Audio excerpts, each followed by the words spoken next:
Namaskar, welcome back to Media Scan.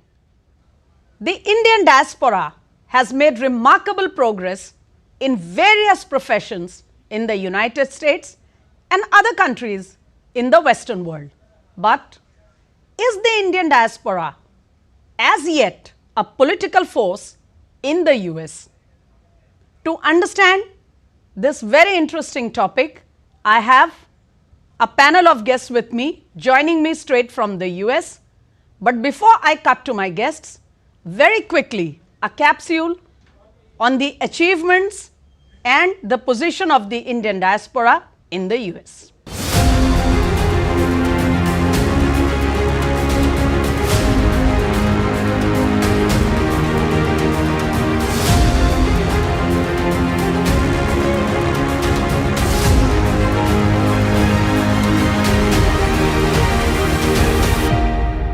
So, with that quick capsule, let me take you to our first guest for the evening, Avtans Kumar, well-known commentator, senior journalist, has been writing profusely on issues of the Indian community, politically, socially and culturally. You have been listening to him on Media Scan on various occasions. Namaskar, Avtans Kumar, welcome. Namaste. Thanks for having me on Media Scan, Smita. Another interesting guest, again from the US, Anang Mittal, a well-known political communication strategist, has worked in distinguished positions, including the House of Representatives. Namaste and welcome, Anang Mittal. Thank you for having me. But before I come to both these gentlemen, I want to come to our colleague from D-Day India right now in Washington, D.C. and get a brief from him on the subject that we are about to explore. Shubhendu joining me from Washington, D.C. Good evening, Shubhendu, and please tell us, in your reporting so far, what have been your observations about the involvement of the Indian diaspora, the Indian community in these elections? Do you think they have been more vocal and involved in the whole process compared to other immigrant communities? Is there anything that stands out? Your observations. Hello, Smita. This is early morning from Washington, D.C. Well, to begin with, we have to understand, as you mentioned earlier, that the Indian community has made a remarkable, Indian American community has made a remarkable name for themselves. It's professionally, economically, they are very well to do. Coming to the politics and the question that you asked, the shorter answer would be yes.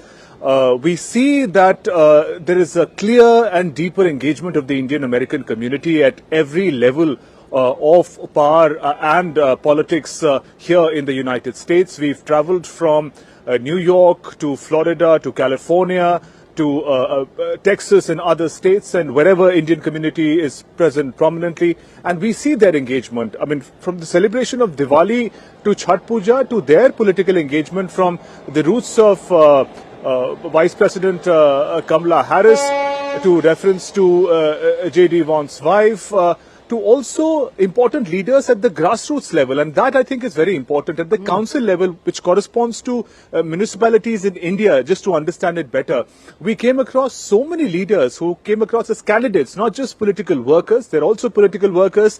They're also being presented as candidates. So political parties are confident of having an Indian American face for different positions. Many of them contested. Not all of them won, but their participation speaks volumes of the manner in which the Indian community has come of age. There's a lot of confidence that the political system now has on Indian community. They're known for working hard, they're known for being sincere, and they're known to deliver, which is most significant. Now, the second part of the engagement of Indian American community is in the form of voters. Although about 5 to 6 million population strength, they are only about just over 1% of the American population.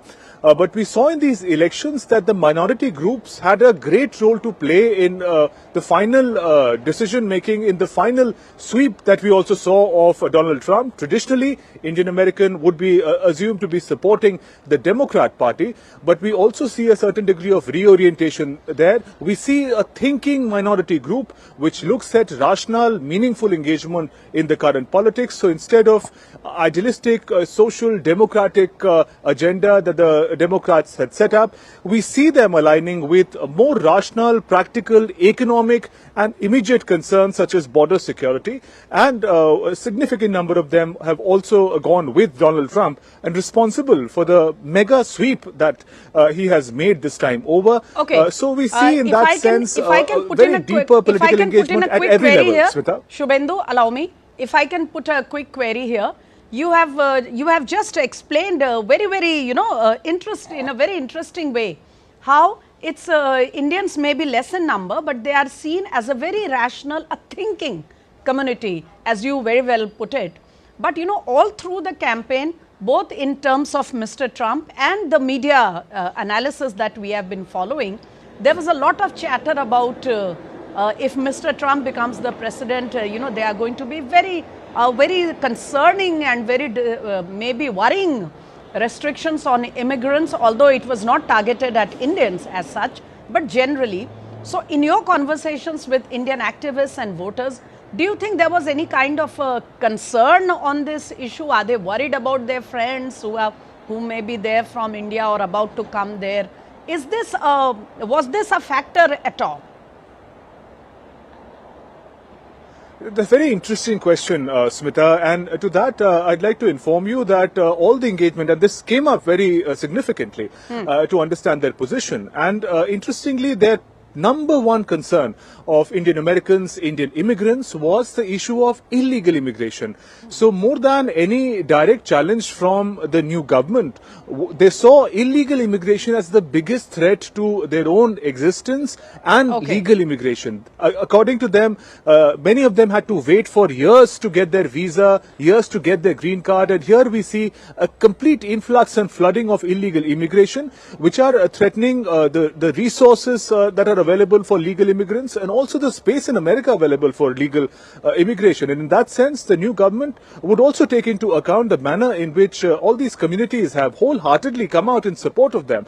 Yes, they've been concerned about tariffs and legal immigration as well, but they're hopeful that the new Trump government will take into account what they bring to the table, the Indian American community, and make his policies accordingly. Great. So, two very interesting if I may say, outcomes from your very brief but very interesting conversation.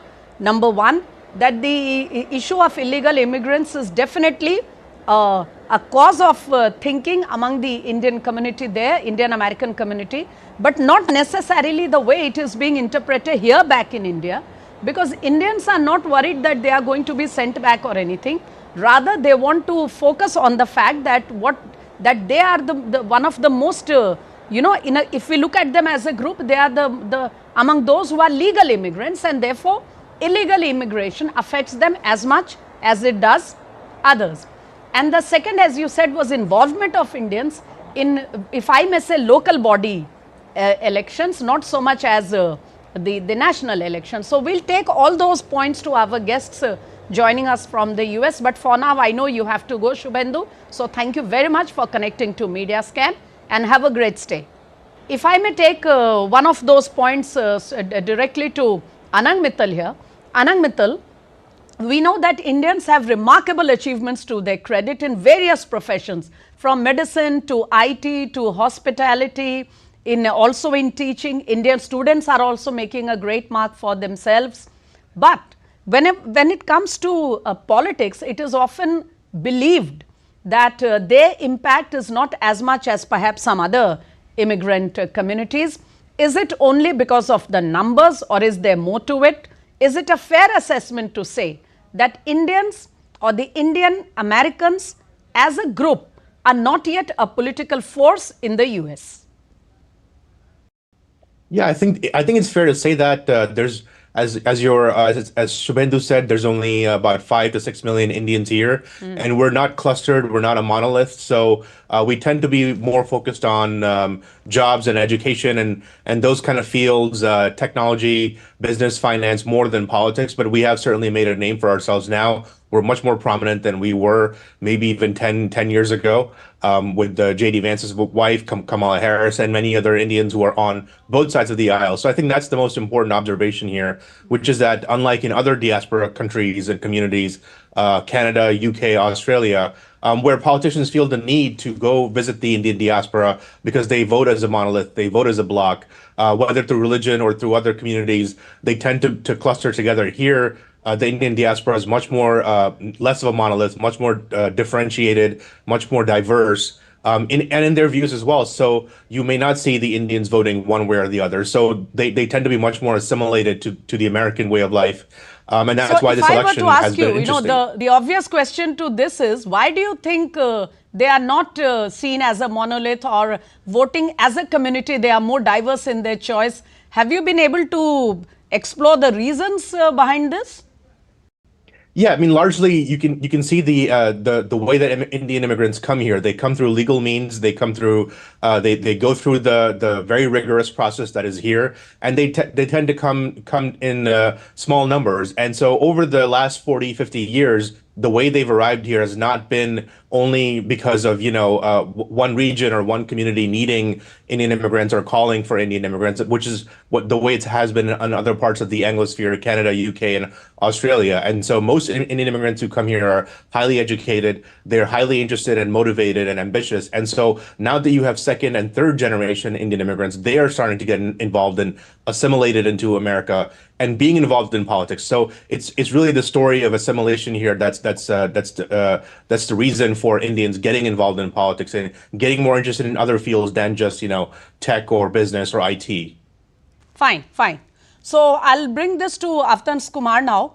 Avtans Kumar, just days before voting actually took place in the US, we suddenly saw a flurry of media reports saying that the race is very tightly contested. The gap is perhaps very narrow, and it is in this situation that the Indian diaspora there may have a very interesting role to play, perhaps even a tipping role, if I may say it, since the gaps are very narrow. Now we can see from the results that the gaps weren't really that narrow, but nevertheless, is it a fact that in this tightly contested election, the Indian community played a role in the decision making or the final outcomes? If yes, and why? Yes. First thing I would like to say that, one of the losers in these elections was media also, because the kind of narrative they built did not hold it to a large extent, right? We were looking for a tight race, neck to neck. It wasn't.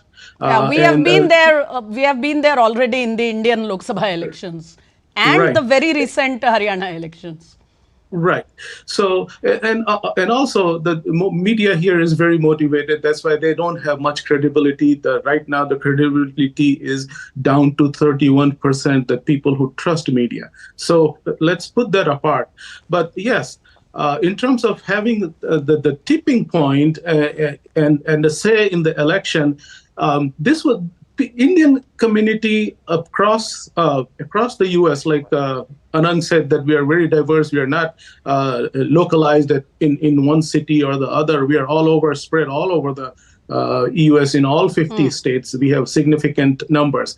But where it mattered, because we were looking for 7 swing states, and especially in Pennsylvania, Michigan, Wisconsin, those areas, we have a lot of Indian Americans there, and they were very, very effective. They were very consequential in these elections. All the details we'll have to watch and see for the minor details, but from the ground game, from the grassroots level reporting that I have seen from my friends and people who are involved in electioneering, yes, they were very significant.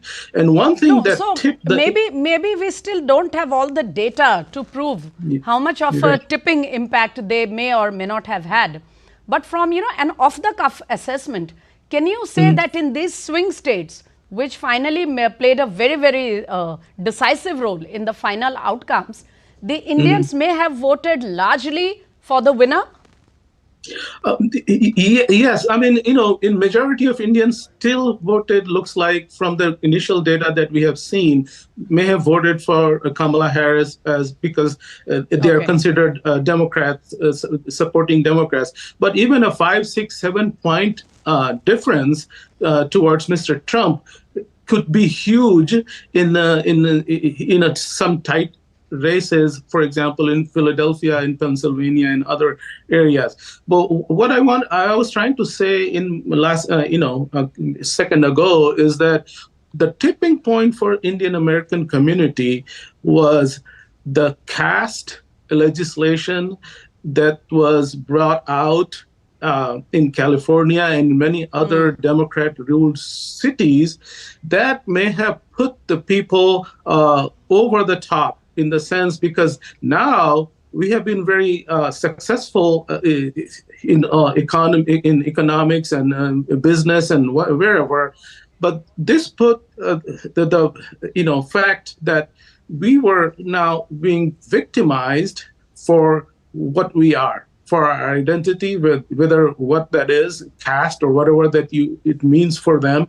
They put the target on our back with this, and that was a very big point, and that made Indian Americans very energized in the elections. The issue of Hindu phobia growing in the US generally, and particularly in campuses and wherever the academia is active, was that a big factor in whichever way the Indians may have voted? There could be, because I know for sure that the caste issue in California and Seattle and other places galvanized grassroots level organization within the Indian American community, especially within the Hindu American community. Okay. So, yeah. Yes. So, on that, I'll come to Anang Mittal, and please hold your thought, Avtans. I'll get your take also on this. Anang Mittal, just days before the voting, there was a statement from Mr. Donald Trump, President-elect, who said he was worried about the attack on minorities in Bangladesh, Christians and particularly the Hindu minority. And added to that statement, he spoke about harassment and targeting of Hindus in America, and he particularly blamed the Republican regime for that. And that had, it made huge impact here in India, because for the first time, perhaps a leader of that stature was mentioning this problem in so many words. Now, to say that just before the elections, do you think it could have changed the mind of many Indians who would not have otherwise voted for the Republicans, number one? And number two, is growing Hindu phobia in the West becoming a cause of concern for the Indians, particularly the Hindu community? And can that be a galvanizing factor? Yes, it can be. So I think we have to look at Donald Trump's statement from the lens of foreign policy, but also from the lens of the effectiveness of the Indian diaspora, even when they're not big in numbers. Generally, that kind of engagement from a politician on a national level happens, like I said, in other countries where we're much bigger in number. Those countries are smaller, so they need that, the 100,000 votes or the 200,000 votes in those communities. Whereas here, generally, American politicians are like, it's not that important because they're going for the larger message. So that was interesting to see in the last days of the campaign, that he came out with that statement, said that he would protect Hindu minorities in Bangladesh and would protect the Hindu Americans from the left-wing, hysteria about Hinduism and sort of the general campus activism. And so I think it was, again, a very, very detailed and very, very pointed statement that he didn't need to. It really was not that important in the campaign cycle. Then why do you think to talk he said about it? Hindus. If it wasn't really important for him to win or lose, why do you think he made that point? Because it was important for him to be seen that he wasn't just a sort of average politician. He was somebody who thinks out of the box, and he has always touted his friendship with India, with Prime Minister Modi, and with the Indian diaspora. And I think that's why it was important for him to say to double down on that statement and to double down on his previous relationship that he's had with the diaspora. And so I think that's why it was perceived so well, received so well in America and in India, because it showed that he was not somebody who was only thinking about numbers. He was actually thinking about some of the values that he holds and the friendships, people who have, actually supported him in the past and continue to support him, which includes a lot of Indian Americans, and including, J.D. Vance's wife. We have a large numbers of Indian Americans in the GOP who are Republicans and will be coming into the new administration. Okay, okay. I also want to ask Aftans the same question. Aftans Kumar, immediately after Mr. Trump's comment, there was a lot of writing and commentary here in India saying that Mr. Trump is trying to build a Hindu vote bank back there in the US. How fair is this opinion? And I would also like to know from you, in terms of numbers, how much of the Indian origin voters went towards Kamala Harris? I mean, an off-the-cuff estimate. I think we're still. I'll take the last question first. I think majority of Indian American votes went to Kamala Harris. Okay. I would say, but the numbers have been dwindling since Donald Trump came into picture. It has been going down from 80%, almost 80% to Clinton, down to now 60% or 50 some percent. That's a significant shift. The reason for that are varied, so we can talk about it some other time. But for the Hindu Americans, it was very significant in the sense we were not getting, Hindus were not getting a lot of political support within the U.S. That may have changed significantly. That statement that you're talking about from Mr. Trump may have significantly changed and energized how much impact it had. We will have to see. But I know from people involved in the Trump campaign that the statement had been in the making for some time. Okay. There were activists. There were leaders who were pushing for Mr. Trump to make that statement. I know that briefs were made and submitted to the Trump campaign, and there were a lot of back and forth that was going on. And some of the activists were getting frustrated also, but they were all surprised and happy that the statement was made, and I think they may have galvanized in the end, towards the end of the electioneering.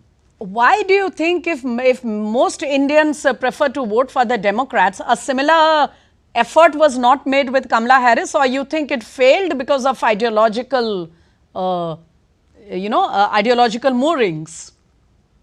That reminds me of one of the articles by a very famous author here, the columnist Sadanand Dhume.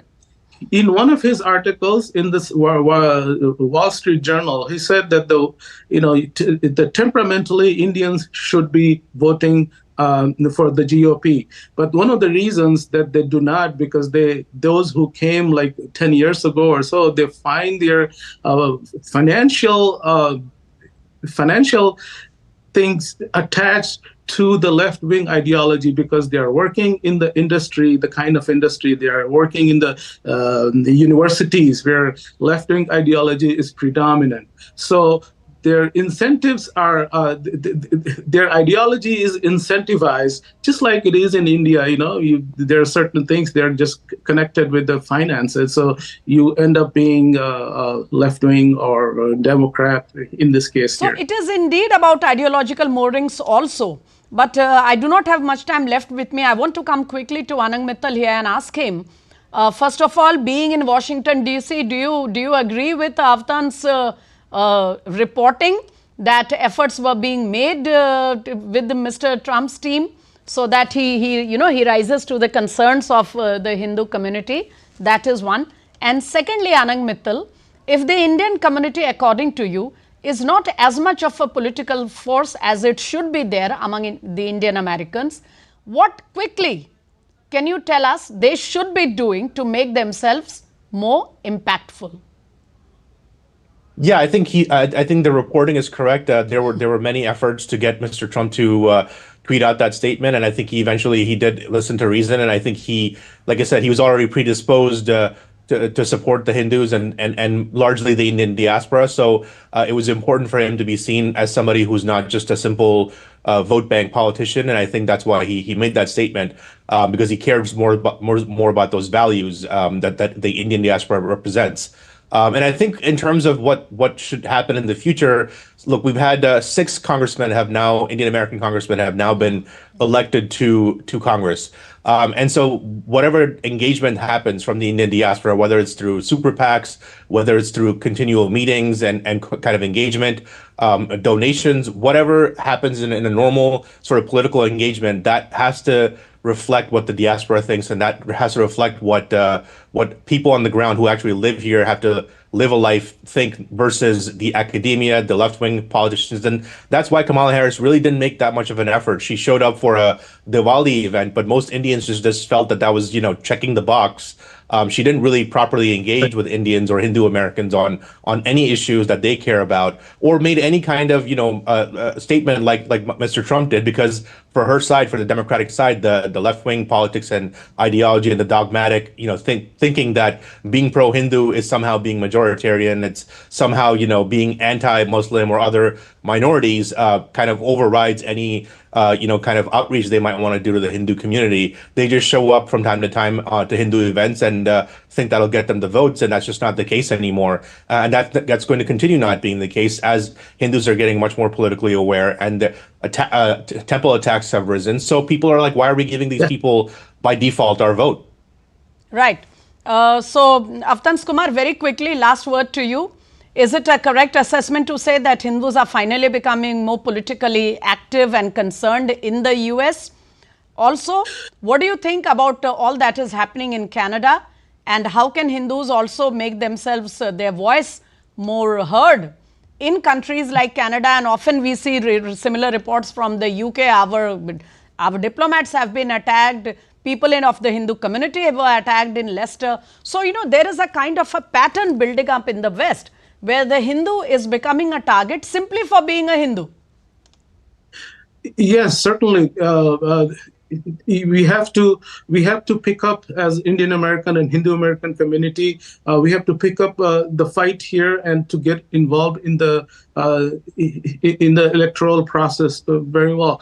Because see, we have seen it's not just enough to get write a check to the politician and get a picture taken. We have to tell them what our issues are, what our concerns are, what affects and what does not affect us. There is a very good article by Professor Vamsi Jaluri in the Indian Express a few months ago that he talks about these kind of things, that Indians have been very happy just taking a picture with a congressman and writing $1,000 check. No, we have to let them know why, what moves us, what concerns us. Is the crime important for us? Because it's safety for us. You have to keep in mind that the Indian Americans are also very anti-gun in this country, in the country of a pro-gun society. So if you don't have gun and the police doesn't come, who's going to save you? These are some of the life questions that the Indian Americans are now facing, and they're also seeing across the world how the diaspora is being attacked. And so I think there will be a larger engagement in the political process, and it has been in the making for a long time. It's about time. Fine. Point taken, Avtans Kumar, but I'm afraid that was all I have been able to pack into today's episode. I'm sure a lot remains to be discussed on this very interesting topic, and we'll get back together on another weekend. But for now, I have to wrap up this conversation. Thank you very much, Avtans Kumar, for explaining all those complexities to us. And Anang Mittal, thank you for your perspective. Do connect to us again. Thank you, gentlemen. Thanks. Bye-bye. Viewers, as very clearly put by our correspondent in DC and our guests on the panel, it is clear that being politically engaged is not just about getting photographed with famous politicians or writing a check at the time of elections. It is more about getting your voice heard, about your issues being made into matters of concerns when it comes to voting, and perhaps A good beginning may have been made in these elections as the results are showing to us. So, the Indian diaspora, not much in numbers, but definitely magnificent in its achievements, may finally be becoming a progress has been made towards becoming a political force as well. On that note, it's a wrap up on Media Scan for this weekend. Do join us again next weekend. Till then, namaskar.